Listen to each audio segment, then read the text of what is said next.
اللہ کی راہ میں خرچ کرنا ہر صورت میں قابل قدر ہے۔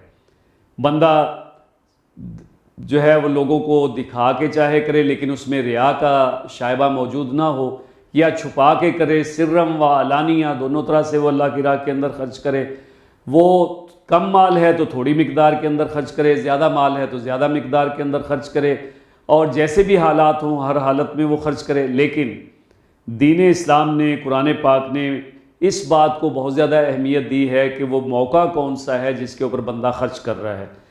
اگر بندہ موقع کی نزاکت کے پیش نظر اپنے مال کو خرچ کرتا ہے تو دین اسلام کے اندر اللہ کے ہاں اس کی قدر بہت زیادہ ہے۔